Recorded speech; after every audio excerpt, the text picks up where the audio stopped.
Hi guys, welcome back to a Life Education podcast. We're here today with Dr. Thoraya, Dr. T. Yes. We wanted you to come in and talk because you and I met, it's nearly a year ago now, maybe a bit more. Has it been that long? It was... Wow, yeah, I think so. It was a radio show where we were invited on to talk about aging. Yes. And I was taking it from the physiological perspective and you were talking about from the psychological perspective. Mm-hmm. So just through those conversations, it was quite clear that, you know, you had a nice way about you. Wanted to invite you on to speak to us today.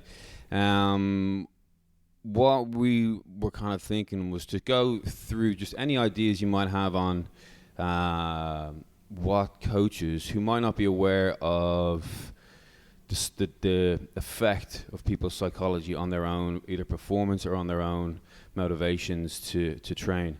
So firstly, do you want to just briefly introduce yourself, kind of where you're from, what your background is, and then we'll just roll from there? Sure. So my name is Dr. Thoraya Kanafani, and I have been a clinical psychologist now for about 15 years.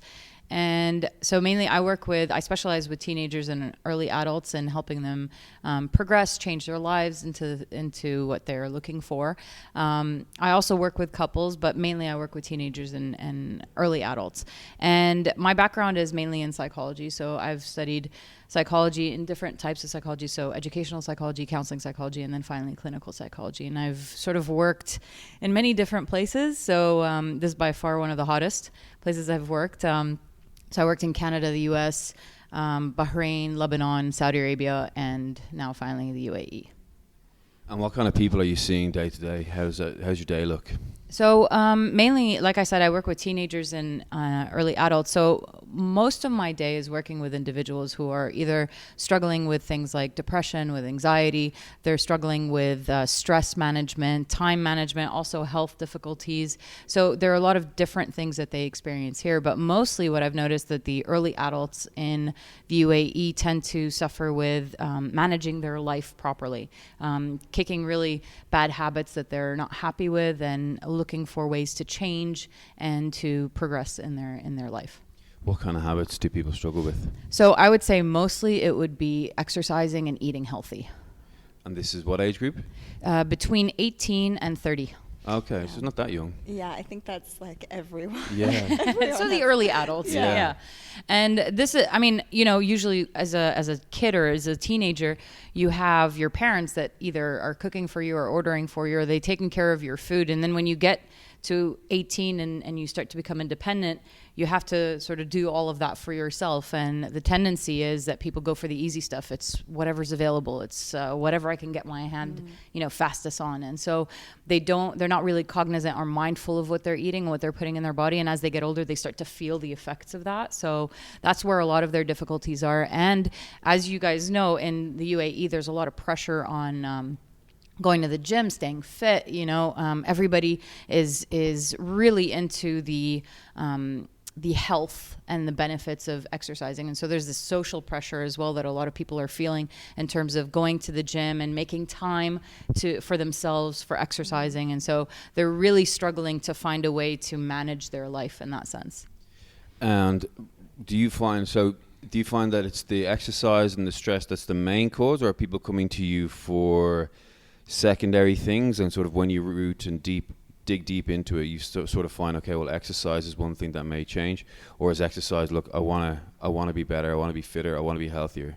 Well, obviously with a lot of these kinds of what we call symptoms, in terms of, when somebody comes in and says, I want to really work on I'm not exercising the way I want to, or I'm not eating the way I want to. Those are symptomatic for us because really there's an underlying issue that a lot of people don't really think of or consider. So usually there's a lot of self-esteem difficulties. There's a lot of critical behavior that either they've done to themselves or has been done to them as they were younger.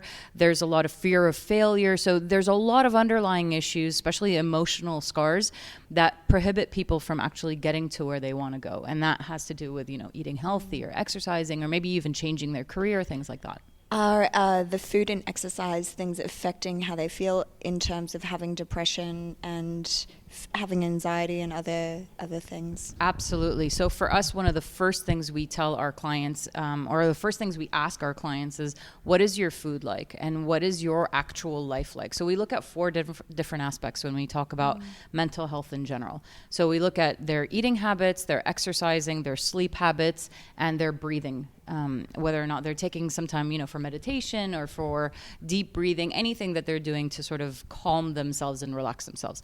So when it comes to eating, we look at, especially for anxiety, we look at caffeine intake and we look at sugar intake.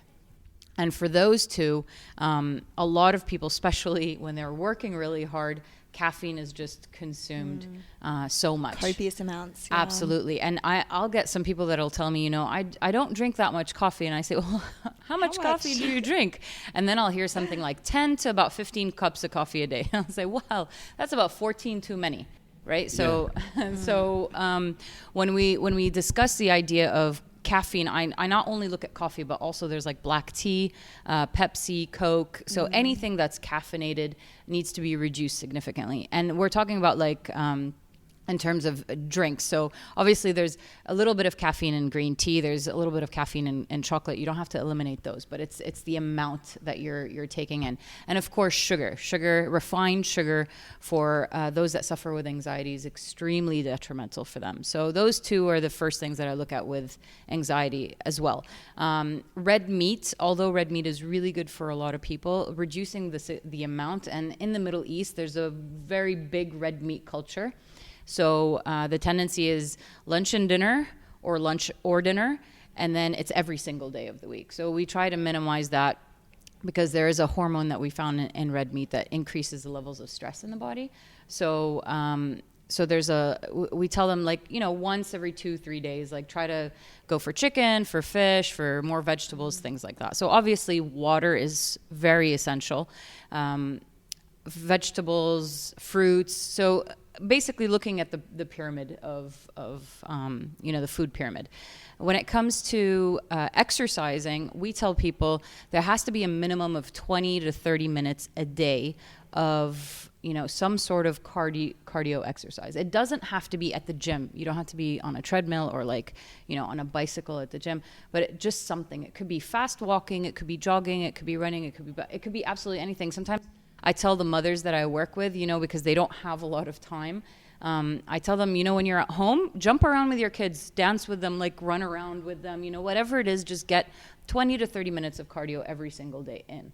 And then, of course, sleeping patterns are by far one of the number one things that affect most mental health disorders. And then practicing deep breathing. For a lot of people in general, not just those that suffer with anxiety, sometimes taking a second and really being present in the moment, cognizant of what's going on in your body. Those things are very, very detrimental to positive mental health. Well, there's a lot of research that shows that deep breathing also facilitates like moving into a parasympathetic nervous system response and allowing everything basically to relax. So it's super important for people who have anxiety. Absolutely. And it's also good for people to identify what's happening with their body, because when we're always on the go, we don't really recognize what's hurting us, what's affecting us. We're just like, we keep checking. And so the idea behind deep breathing is actually just taking a second and like scanning your body and seeing what's happening right now. So a couple of things you said there, I just want to pick out on. What's a adequate level of coffee or caffeine rather for somebody? Because I drink a lot. I don't drink 10 or 15 cups. How much do you drink? I've brought it down to maybe 4, and that's at a lot. That's at most. Once I've hit 3, I'm like, okay, I need to be careful now. If I have one more, I'm trying to I used to be able to drink like a 10 p.m. coffee. I wasn't someone who had 10, but Can you sleep though? Yeah, well, I can shut my eyes and I can wake up the next morning, but I don't know if that's like deep, meaningful, kind of deep sleep. But I can definitely, I've no problem sleep. I don't lie there staring at the ceiling. But do you wake up in the morning feeling refreshed, or do you feel like you haven't really slept properly? It's kind of hard because I would say I definitely feel like I was out like a light, and then I would wake up tired, but it's like 5 a.m. because I'm in the gym at 6 a.m. So I'm like, maybe put it down to that. I'm not getting 8 hours sleep, but that's more of I'm doing things too late in the evening, and then I'm up at 5 no matter what. But I like most I would have would be maybe 6 at my most in a day, and would be one of them in the evening. I've reduced it now. I used to have one around 4:30, to get me through the late gym sessions, and I've cut that out. So but for someone who's suffering anxiety, or like someone who's just got a whole wall of problems in front of them, and exercise is going to be one. Talk a little bit about the caffeine and then the water intake. Okay, so basically, I guess the best amount of coffee a day is 1.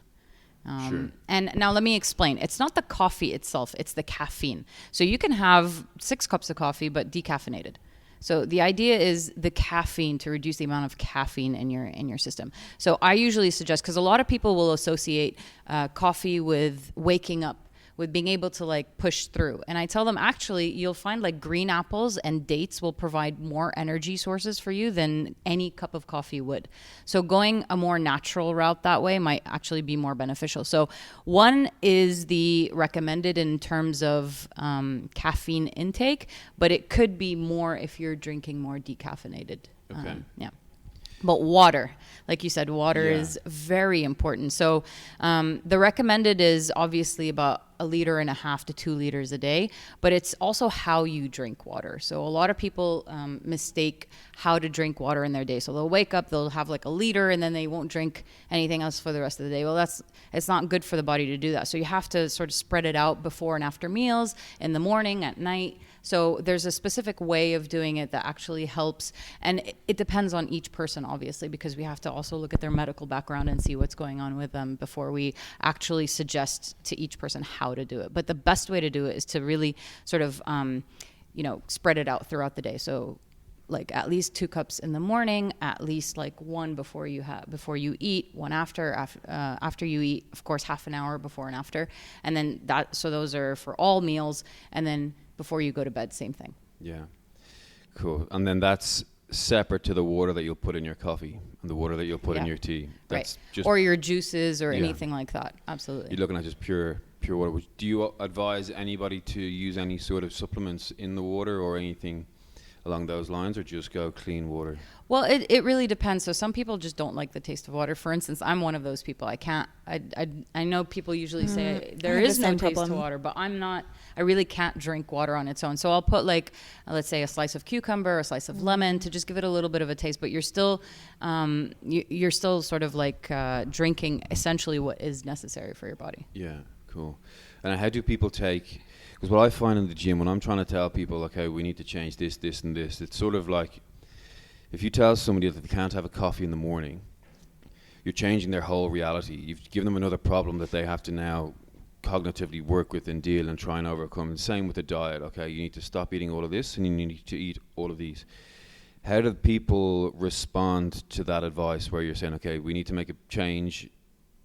Is there a pushback, or are people on board with it? And then what techniques would you sort of use, or what strategy would you use to help people? Okay, I'll cut down from 10 to 1. Well, actually, the first thing I hear from most people is, you can take anything away from me, doc, but I don't touch my coffee. So I tell them, okay, fine, let's make a compromise. I don't mind that you drink coffee, but let's go for decaffeinated. Let's start with, you have your coffee, the most important coffee that you have, which is, let's say, in the morning, right? So you'll have that coffee, and then throughout the day, go for decaf, and then maybe have a couple of more caffeinated throughout the day, but stop anything caffeinated after 6 p.m. So we start with baby steps. Obviously, I'm not asking them to stop everything in the beginning. So it's baby steps. It's going from like 10 caffeinated to maybe 4 caffeinated, 6 decaffeinated, So things like that, adjusting baby steps and reasonable, realistic goals for them to be able to get to where they want. Because ultimately, I can't just ask them to shift from 0 to 100. Of course. And I find people have really, really strong associations with the food that they eat. And when you try and like, oh, why don't you try this? People are really resistant, I find, a lot of the time to changing their food. Absolutely. And for us in general as psychologists, we don't tell people to stop food at all. So for instance, when people come in and they see me and they say, well, I'm supposed to stop carbs and this and that. And I say, no, don't do that. Don't just eliminate things from your diet unless a doctor tells you that this is something that's really not good for you. So somebody suffering from diabetes, obviously you're not supposed to be eating a lot of things that have sugar. So when we look at their diet, we say, don't stop completely, because whenever you tell somebody, remove this from your diet, they automatically want it more. So the idea is just tell them minimize. Just keep minimizing. And then eventually people start to figure out the diet that works for them. And more often than not, they will start to remove the things that are unhealthy for them because of the fact that they start to feel better. Yeah. So ultimately, you don't really need to tell them that in the beginning. They ultimately get there. And then, so that's for people that will help with anxiety. What else will reducing your caffeine help with? And upping your water. I would say even depression. So with depression, you know, obviously you have that like sort of reduced mood, and the caffeine, what it does is that it starts to like increase your heart rate. It gives you that sense of adrenaline, and for those that suffer with depression, then what ends up happening is that they get this like feeling that they're not usually used to. And in general, depression and anxiety sort of are comorbid, so they happen very often together. And either that'll trigger feelings of anxiety, or it might make them feel so uncomfortable that this is something that they've never really felt before, that they'll start to overthink it and then say, what's happening to me, and actually go to very dark places. So it's usually best to avoid copious amounts of caffeine just in general for not just your physical health, but also for your mental health. So I have a question. I know this might be a silly question. What's the difference between having anxiety and having like a panic attack? Are they the same, similar things, or are they very different? So essentially, you could say they're similar, but they're not the same. So having a panic attack is very specific to certain symptoms that co-occur in a very short period of time. So you're talking about things like your heart racing, starting to sweat, clammy hands, difficulty breathing, or that sort of like a rock on your chest. Yeah, exactly. Yeah. That kind of a thing. Hyperventilating. Exactly. Or not necessarily hyperventilating, but just feeling like that heaviness on your chest that you can't really breathe properly. Also, there's a sense of dizziness, maybe some nausea. So all of those symptoms, or at least 5 of those symptoms, co-occurring in a very short period of time. So that is what a panic attack is. Whereas anxiety, you might feel those symptoms, but those symptoms occur almost consistently, but not all together. So you might feel a sense of like my heart is racing. And not in a short period of time. Exactly. Okay. It's just prolonged. It's over time. And there's this constant worry that you're always worried about something happening. You're always worried about, you're always overthinking things. And really it's when we talk about anxiety, it's about the worry or the thoughts of the future. It's the what ifs. So, and exercising, it's the same thing, or even with dieting, it's the same. Sorry, just to interrupt you there. And depression is worrying about the past. Absolutely. Okay, so yeah. I understand. So that's the main difference between the two, I guess you would say, when you're not really looking at the symptoms. But with anxiety, when you're worrying about the future, it's always like a what if this would happen. So for a lot of people, even that suffer from anxiety, unfortunately, that heart racing is associated with a panic attack or an anxiety attack. And so what they'll do is they'll avoid going to the gym, because obviously when you're at the gym and you're doing any kind of cardio, your heart is racing and you're feeling that. And so they automatically get scared, so they don't exert themselves too much, because they're like, if I push further, I'll have a panic attack. Or if I push further, I'm going to have, I'm going to feel the anxiety again. And they try their best to stay away from that. Do you get people telling you that? Absolutely. That they don't want to go to the gym because they feel the same sensation as they do when they're having their anxiety or their panic attacks. Right. And not just not going, but not exerting. So they'll go to the gym, but they'll just do the bare minimum. Okay. Sorry, I was going to say, so then you would recommend, say, doing low impact things like walking, like yoga. Like yeah, things absolutely. Or sometimes I'll even tell them, tell your coach or tell your trainer that you suffer from anxiety, so that they know not to push too hard. And even if you guys decide that right now I'm in a good place, I can push a little bit further, that they're there to help you, that they're there to help you breathe through it. And even if you start to feel that anxiety, to take a step back, and so it's really about what we call systematic desensitization. So it's about like baby steps of working through your anxiety. So even if you feel it a bit, it's okay. Like take a second and then, feel it a bit more. So the more you desensitize yourself to the anxiety, the less the fear will be long term. It's sort of like just don't let the onset of the anxiety cause you more anxiety. Absolutely. Like if you're feeling anxious about something, maybe just, I understand what you're saying. Instead of letting you just slip and go down into the rabbit hole. I think, though, what you were mentioning before, that you deal with a lot of like young adults and teenagers, it's hard for young teenagers to differentiate that, to be like, okay, well, this is just a panic attack, and not get into their body and actually feel and just be in that sensation and that feeling. So what do you do to teach people about the differences, or about how to understand it? Well, I think there are a few things that people sort of might think of interchangeably, which is the idea of worrying or being nervous, and then they'll think that's anxiety, or then they might think their anxiety is like a panic attack. So I usually educate from the bottom, which is, it's natural for all of us to worry about things. It's natural for all of us to be nervous about certain things. You're presenting in front of 500 people, you're going to get nervous. That's natural. Mm-hmm. If your mom's yelling your full name, you're going to worry that you've done something wrong. So those are natural things to have. Those are not anxiety. So anxiety is really like the constant worry about things to come, and it's just generalized to a lot of different things, and you can't stop the worrying no matter how hard you try. So between those two, that's where I start in terms of educating not just the teenagers that I work with, but really just absolutely everybody that I work with. And I explain to them that you don't have to worry so much about getting a panic attack if you're just naturally worrying about things. When it comes to anxiety, though, I really help a lot of people in terms of breathing. Breathing is very, very important. Like when you start to feel anxious about something, like you're really suffering from anxiety, breathing exercises will really slow all the physiological symptoms that will eventually like overwhelm you and get you to stop thinking properly. Yeah, breathing is amazing. I've used it a lot in like my life, but it has this ability to just totally calm you down and just bring you back to like, oh, I'm back.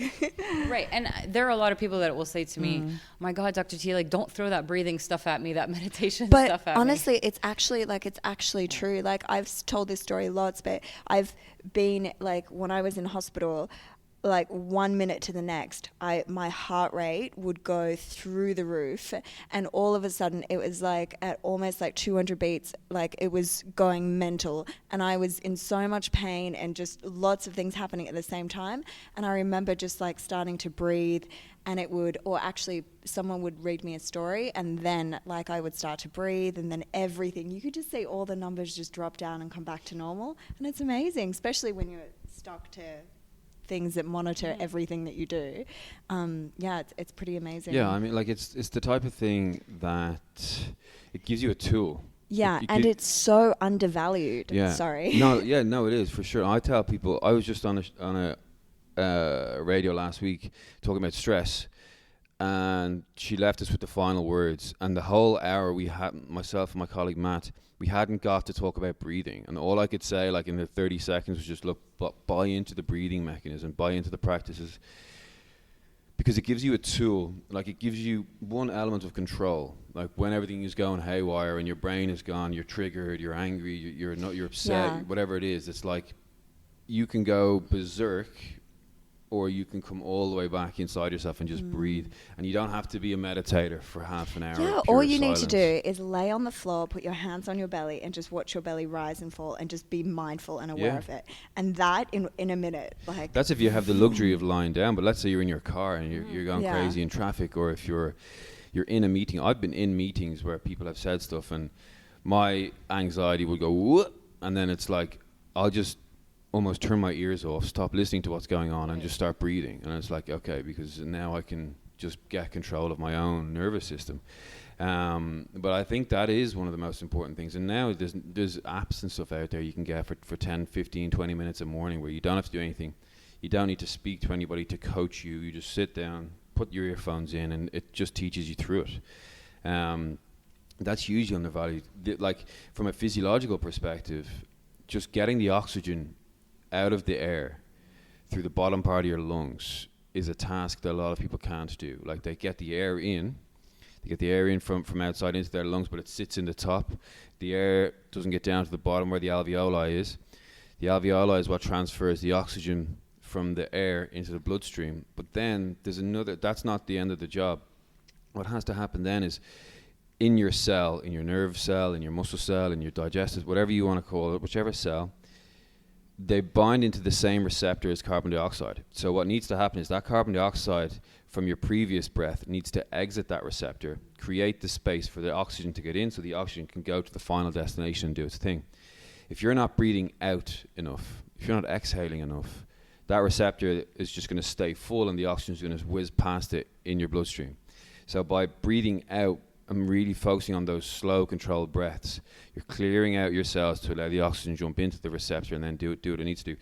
And that happens in the brain, so that's going to calm your brain down. Yeah, well, didn't we have, so we had another presenter talking about vagal tone, the like 10th cranial nerve and vagal tone, and how when you breathe and swallow, it stimulates and helps with vagal tone, and then that in itself stimulates a parasympathetic response, or elicits is the best better I think word. that was Dr. Linnell, from the Carmen and Clinic. then it would immediately like calm you down. So there's lots of like neurological and physiological reasons why breathing. Yeah, do you want to just explain the vagus nerve? No.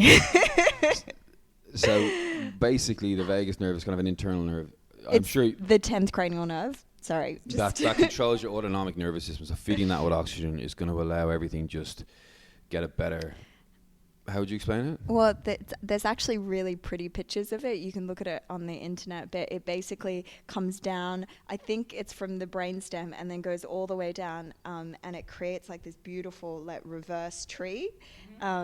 Sorry, you probably know this. Not that much, but I have Why an don't idea. you explain it to us? No, actually, I don't have that much information about it. I did my best as much as I could during all of my psychology studies to stay away from all of the biological aspects, because that's one of the reasons why I didn't go to med school, because those words, they just don't stick in my brain.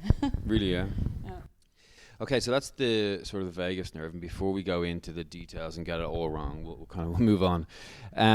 Talking more then about the kind of bad habits that people have. What's the sort of aside from diet and lifestyle and coffee and lack of sleep, like what are your major hacks for helping people fix their lifestyle or bad habits rather? Well, actually, if you don't mind, I'd rather go back just a bit, rewind just a bit in terms of habits, right? Yep. So a lot of people, when we talk about the idea of habits, we think of bad habits. There's an automatic like, oh, bad habits.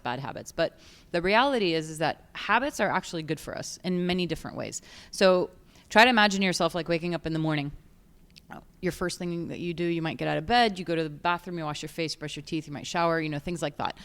That is a habit that you do. It's a good habit because what it does is that it makes your routine so automatic that your brain no longer has to waste conscious thought on doing that in the morning. So it's an automatic thing that happens to you. So when we talk about habits, we have to remember that our everyday actions are our habits. However, there are habits that negatively affect us, and there are habits that positively affect us. So in general, habits are actually really good for us in general, and they're very good for our brain because we don't have to waste energy on thinking about absolutely every single thing that we do in life. So unfortunately, this also works against us because we end up, engaging in bad behaviors. And when we do that over and over again, they turn into bad habits. So the part of the brain that is actually not just involved but responsible for those kind of habits, they work for both types of habits, so good and bad. So when it comes to bad habits, we look at them and we say, okay, they're harder to break. Obviously, A, because nobody wants to break a good habit, and B, because it has the exact same, like it works with the same brain mechanism that our good habits do.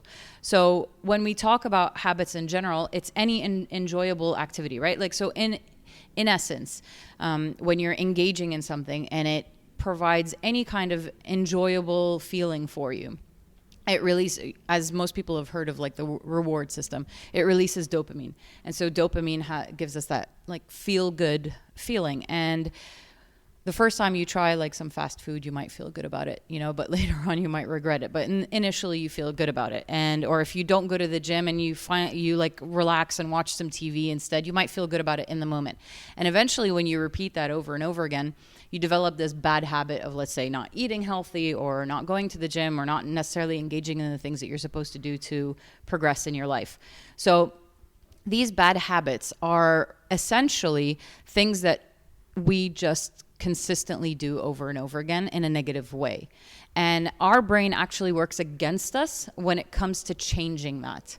And that's one of the reasons why it's very hard for people to break bad habits, because of the fact that our brain actually works against us, even though there are many more areas in the brain that actually are more adaptive, and it fights for us to do better things. But that reward system in our brain fights against us in breaking these bad habits, right? So when we talk about different bad habits, we have to first look at in terms of like tips, I would say, first looking at the realistic timeline. So a lot of people will say, and before it was 21 days to break a habit, and then it became 66 days to break a habit. And now there's some sort of consensus about 40 days to break a habit. But the reality is it doesn't matter. It doesn't matter how many days it takes to break the habit, because essentially you want to remain consistent. So when you give it a deadline, people usually after that deadline will say, oh, okay, well, I kicked my habit, so I'm good now. Now I can go back and eat a donut. Right. Now I can have a donut and not worry about going back to eating donuts all the time, which is inaccurate. That's not, so that focus on the time limit it actually hurts people rather than help them. So I'll give you an example. So for myself, for instance, I used to be a smoker, and I smoked for a very long time. And about 5 years ago, I quit smoking.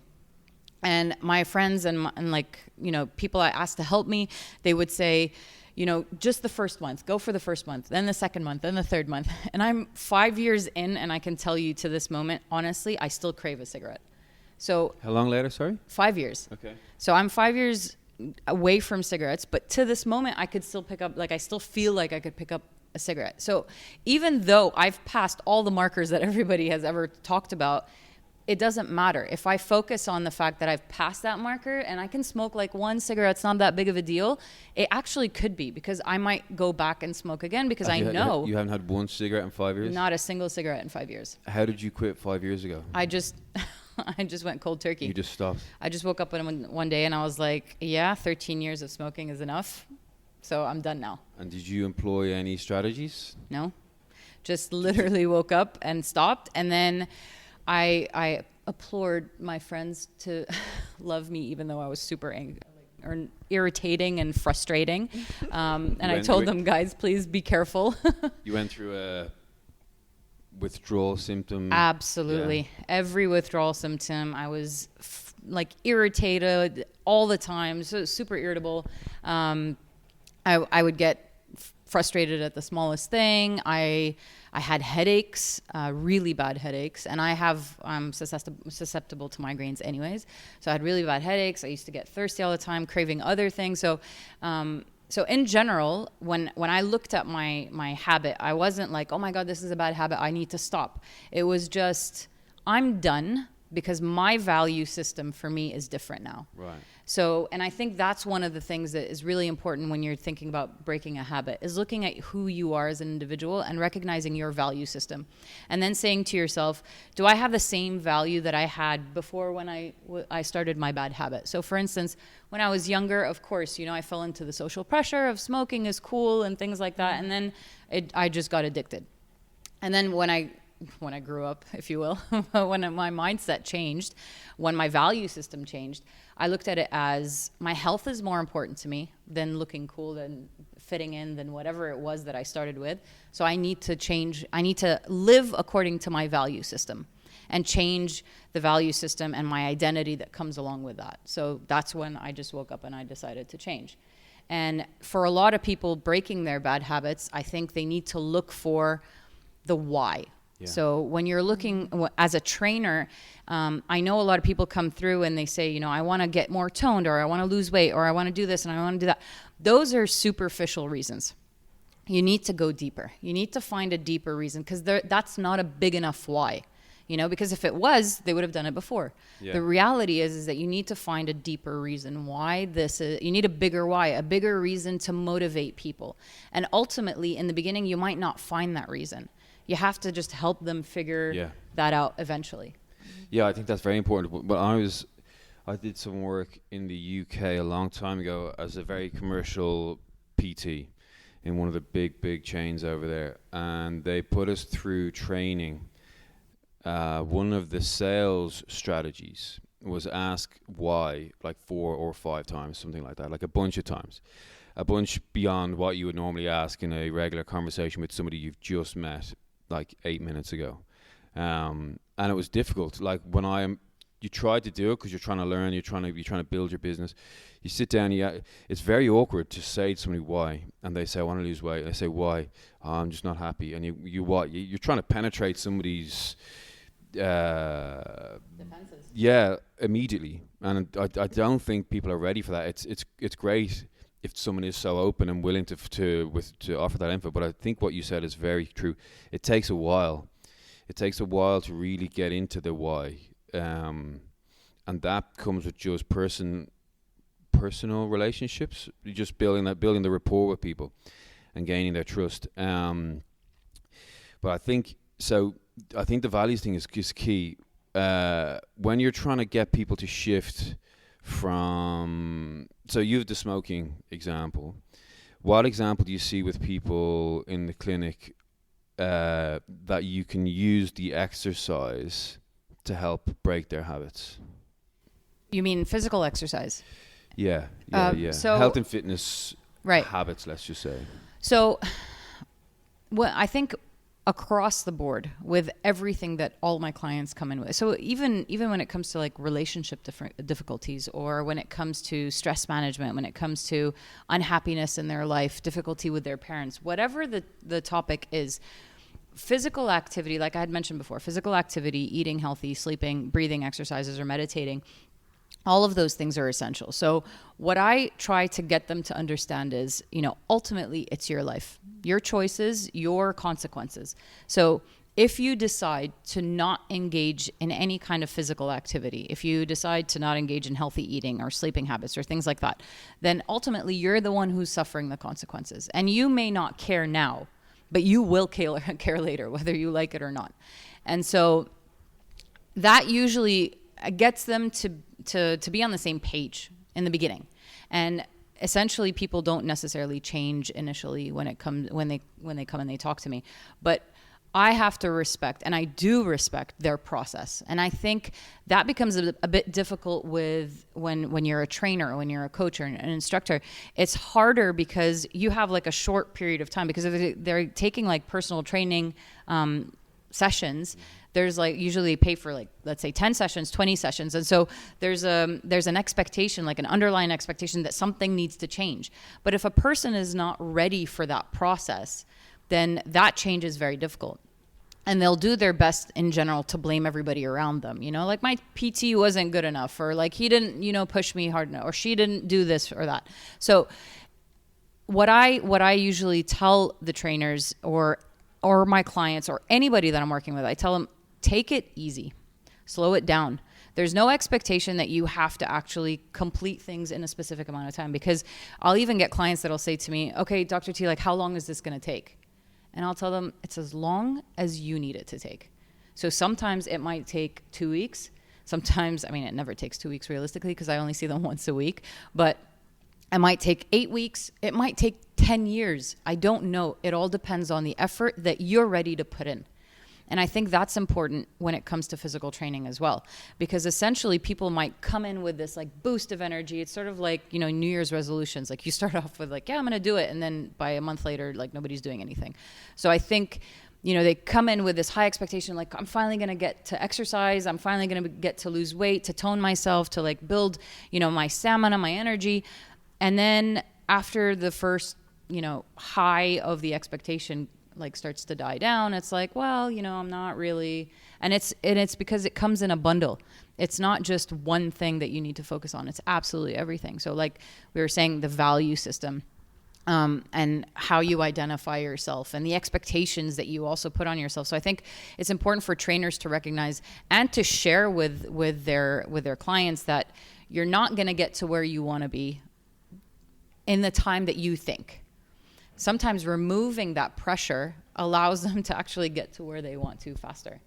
But when they come in with a fast expectation, usually what ends up happening is either they achieve, but then they don't continue, or they don't achieve and then they're demotivated.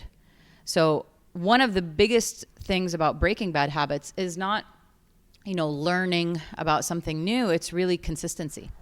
Consistency is by far the most important thing about breaking a habit. It's just the more you go against the temptation of sticking to a bad habit, the more likely you are to actually break the bad habit. And so when it comes to physical exercise, eating healthy, things like that, you just have to be consistent. So if you go to the gym the first 6 months and nothing's changed, that's okay. Keep going. Yeah. Because if you minimize, or not minimize, but maybe look at your expectations in a more realistic way, it might help you not demotivate yourself. And I think trainers and coaches and instructors are the best at that. They're really good at helping people sort of set their expectations to a proper manner, because they're the ones that really know. What when a client comes in, when you see their body, when you see, their health, their life, all of those things, you can tell, like, what are they going to actually be able to do? And making that clear to the client in the beginning is really important, because then they set their expectations to something a lot more realistic and measurable, rather than, that, oh, I just want to change and sort of be a pipe dream. Yeah, and you'd be surprised the amount of people who they don't adjust their expectations. As in, they want change really quickly. Yeah, like, I'm going to transform my body in 3 months. Yeah. Right. Yeah. And then 3 months passes, and why did it take so long? Well, maybe something hasn't just happened at all. Yeah, but it's more a case of I can tell by their attendance, and I can tell by, like you said, like from my experience, I sort of know how well you were doing on the spectrum of your typical person, not like an average as in your average ability, but the average person that I'll see come through. And I know that, like, you didn't make the gym once, almost out of every 3 sessions we missed one. Or you couldn't come in this day, you couldn't come in, but like what you're saying doesn't quite match what actually happened. And it's difficult to have those conversations with people and say to them, look, it's actually you. Like, it's you who didn't do the thing that we needed you to do. It's you who kept saying, oh, you had a terrible weekend with your diet, or you were out all night, or you were out partying. Like, you're telling me it's all about balance. You're like, that's your justification for doing what you're doing, but balance has you where you have got to. Like, you actually need to tip the balance. You actually need to tip the scales away from balance and make a huge effort. It's very hard to have those conversations with people. I was going to ask you as well, and a lot of times when we have these conversations, we're focused at the people who aren't exercising or who aren't sleeping well. But I was going to ask you what advice you would have for people who are going to the gym or who are exercising. Like, where can they go? Because there was a gentleman who was working with me as a trainer, and he was going through a divorce.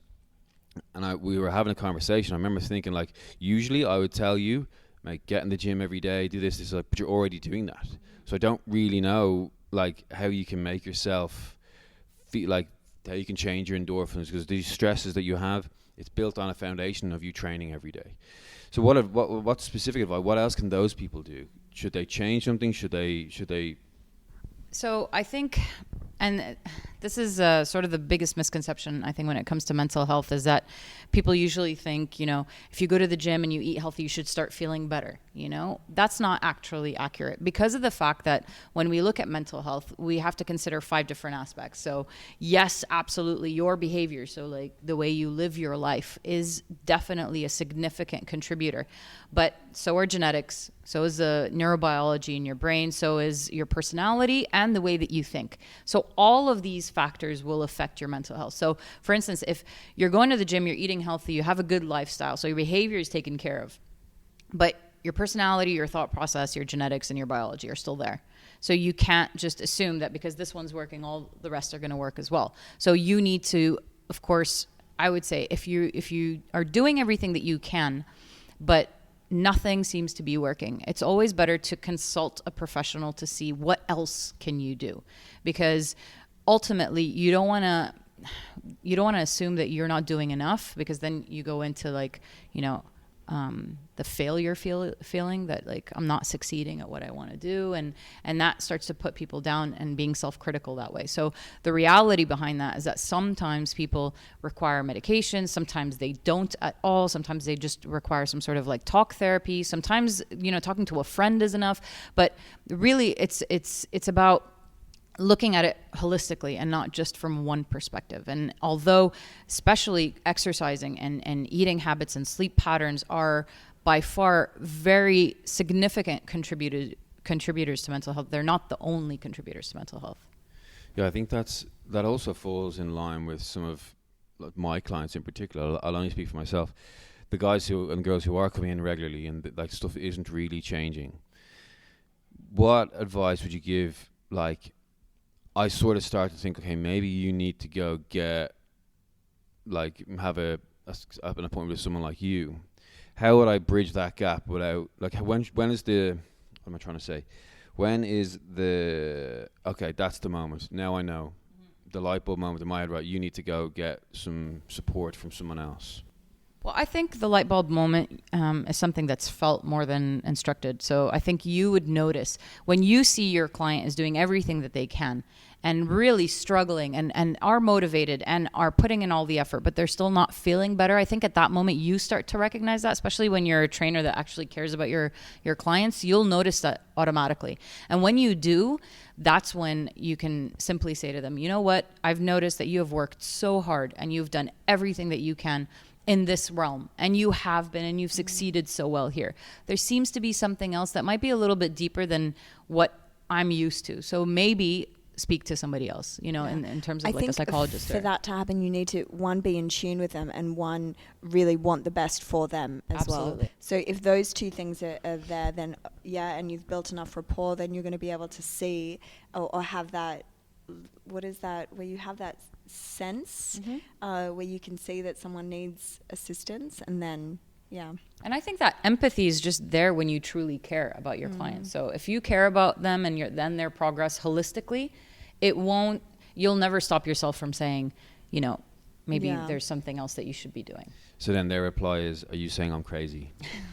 That's always the reply when it comes to psychologists or psychiatrists. And I say, essentially, there's no such thing as crazy because there's no such thing as normal. That's the reality of life. I've never met somebody who's normal. Yeah. And I've been doing this for a very long time. Well, what is normal, really? Like, what is the definition of a human being that's normal? Because this is like, we are very far away from what normal is for a species to be living in like infrastructure the way that it is, interacting with technology the way that it is. If we look at humans like 200 years ago, like we were very different, even 1,000 years back. So what is normal? Absolutely. And essentially the word normal came from the research of very Western societies at the time when they started creating research behind psychology and psychiatry and things like that.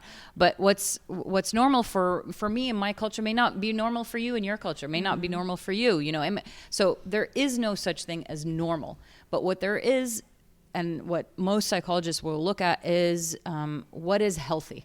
So what is mentally, psychologically, and emotionally functional for that person? So that is what we focus on more than, actually we don't focus on that word normal, because there is no such thing. Healthy. It's healthy and it's functional. So that's what it is. It has to be functional for the individual themselves. So essentially when somebody says to me, I came to see you, that means I'm crazy. I say, well, if you're crazy, I'm crazy. And now we have a problem because now two crazies are not going to be able to help each other. So I tell them there's no such thing. There's no such thing as crazy because there's no such thing as normal. But what we need to focus on is that you're not where you want to be. And that's why you're here. Because we're going to work together to find out how we can get you to where you want to be. Because essentially that's what's your normal and that's what matters. I think that's awesome. I think that's good advice. Yeah, it is really great advice. I like the wording of it too. You're not where you want to be, because it just changes everything. It's like, you're crazy, you need help, that's why you're here. No, it's like you want to better your life and you need things to change because you're not where you should be or want to be. And that's almost inarguable, because they're there talking to me as a healthcare professional or the trainer or the yoga instructor after the class. You're here to make a change, you're here to be better. because I also believe as well that even people who would consider themselves normal or healthy would still benefit from a session with a psychologist or somebody just to I don't know, flatten things out or iron some things out. Well, I think a lot of people these days are going to see like health coaches, or they see like life coaches, or they see business coaches. So psychology is almost now like it has friends. You have friends basically that also are doing similar things, but not with this type of qualification or specialization. Well, when it comes to, let's say, business coaches or life coaches, things like that, their focus is usually on, you're at A and you want to be at B. So let's get you there. So it's very problem oriented, or solution oriented, to be fair. But with psychology, it's a little bit different. It's sort of, you're at A, you want to get to B, what's stopping you? So what are the underlying issues that are there? And just like some therapy styles, even in psychology, are too solution focused. So what ends up happening is that people end up repeating the behavior later on. Sometimes with life coaching, it's the same. So life coaching is great when it comes to certain issues, absolutely. But there are areas, just like you were saying, that people are doing everything that they can, but they're not getting there. So what else is there? So a certified life coach will know that, will see that, and will say, we've done everything that we can, but this is now more on a psychological issue than it is a real solution focus. So it's the same thing with, when you're watching your client like progress, do everything they can physically, but there's still something that's there. So that's where, they would refer. Sometimes I think there's like, you've got self-sabotaging like elements to everybody's personality, and it's like, I'm going to get there, but going to a psychologist helps you to understand what that self-sabotaging element is. Do you need it? Why is it there? Et cetera, et cetera. Right. I'm just saying, I don't know. Right.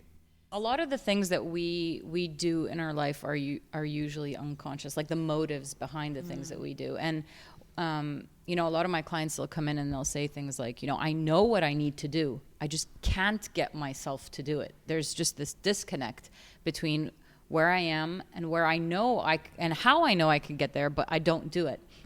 And I tell them that in general, we have a function for every single thing that we do. So if you're not doing something, it's serving a function for you as well. So finding that function helps you overcome it. So for instance, if I have a client that I can think of off the top of my head, and as an example, I have a client who knows exactly what they're supposed to be doing in terms of moving forward to be able to get their life to where they want to be, right? And they know exactly how to do it as well, but they don't get themselves there. And then when we've explored the function of not moving forward, he realized that for him, he's in a comfort zone. And he knows these variables, and he's very scared about what happens if I try and then I fail. Yeah. And that for and him you scares. lose what you've gained. Absolutely. And that for him scares him far more than not getting to where he wants to be. So that fear of failure, that recognition that I might not succeed, is far more it's detrimental to his self-worth rather than him not getting there. So those kind of functions, it's important for people to recognize as well. So everything that we do serves a function. Once we recognize those functions, and a lot of those functions are usually very unconscious. So once we recognize sneaky. those, yeah, they are. They're very sneaky, and people are really good at implementing defense mechanisms to stop themselves from recognizing those functions. Ever acknowledging. Exactly. I just started reading a book. I wish we'd spoken in a month when I'm only on the second chapter, called The Elephant in the Brain. And it talks about how self-deception is a function to serve you in some sort of psychological beneficial way. But I'm on like page 25, so I can't talk about it. That means you have to come back on, and then We'll we have have to to talk do it about this again, book. yeah. I have to read it too then. It's really interesting. It basically talks about you sort of create. Right now, the book is setting the scene from the anthropological perspective. So it's talking about monkeys and politics and that kind of thing. But it talks about it. The idea is that you create excuses in your mind to not do things, and you like to because it could potentially upset you moving forward in the future. Unless people get to like a tipping point or like a threshold, like where this is so bad that you have to do something about it. They found out something bad happens, and they have to, and that's a health thing. That can be your health suddenly deteriorates. Yeah, like you get cancer or something, and then you're like, all right, I have to make a change. Yeah. Or enough. Yeah. Anyway. Yeah, or you get a shock blood test result or anything. Yeah. It's like, okay, now I really need to get a handle on this, and the mechanisms, the habits and stuff that you've created haven't been serving you. So we'll finish up shortly. I just wanted to say, speaking to a trainer who's trying to deal with someone who they think there's something more psychological. What would you find, or a yoga instructor, or somebody, a client dealing with because it tends to be a bit more about the body image and diet and nutrition. Those two things, food is I feel bad about myself, and then the thing that makes me feel better is the sugar. Yeah, the body image one is huge, because you can have people that have vastly different body images in their mind of what they actually look like. And it's like, well, I know people say with eating disorders and things like that, they have very, very different body images. I can't remember what my question is. Sorry. No, well, it is all different per person. Like, you'll definitely know when somebody has an eating disorder. Well, maybe not. Gosh, that's probably too easy to say. But what advice would you give to a coach who's dealing with somebody who kind of needs that little bit of extra help, that the coach is either maybe they're able to help them with one or two things, or say, right now it's time to go see somebody?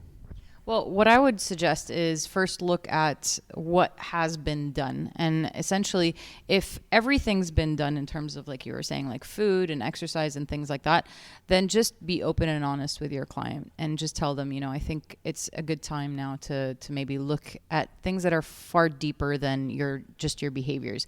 But if certain things can be changed. So for an example, if you have a client who's working on some things that the PT is or the yoga instructor or anybody else is used to, and it's not working for them, sometimes I say consult with others. So consult with your colleagues. Maybe they have a suggestion that might help change the way the client behaves or feels or anything like that. So sometimes start within your circle of colleagues and professionals. And if nothing is working, then go into, all right, I think maybe it's time to explore other avenues as well. Yeah. And don't be shy to do that, because I think we usually struggle to talk about mental health because we don't think of it like physical health. Yeah, yeah. If it's somebody who suffers from cancer or anything, or diabetes or high blood pressure or cholesterol, nobody struggles to talk about that. But when it comes to mental health, we have the stigma that, I don't want to offend the person, whereas it's not an offense. Absolutely not. It's, we think of the brain as more theoretical and abstract, where it's actually an organ like the rest of our body, and it can struggle just like any other organ in our body. So be honest and open, and don't do it in a way that might shock your client as well. Maybe have a sit down with them, talk to them openly and honestly. And sometimes I tell people to be transparent, be genuine. So a lot of my clients appreciate when I tell them that, as a psychologist, I go through things too, and I talk to my other psychologists as a way of venting and releasing and ironing things out. We're all human. We all get affected by things, and it's okay to just sort of talk things out with somebody who's not in your life and can be completely objective. So sharing, sometimes you don't have to have full self-disclosure, but sharing some things allows the person sitting in front of you to be like, oh, okay, this person that I look up to struggles as well, so I guess I could do it too. And so you give them that human feeling to it as well. Cool. Awesome. Well, where can people get in touch with you, online or on social media or anything like that, if they want to speak to you? Wow. So a few places. So my, I guess, Instagram and Twitter handle is @Dr. Thoraiya. My name. Spell that. So it's just DR and then THORAIYA. It's very complicated. But I work at the Human Relations Institute and Clinic. And so we have that handle as well if my name gets too complicated. So it's just HRIC Dubai. Cool. All right. Well, thanks very much for coming in. No problem. Thank you.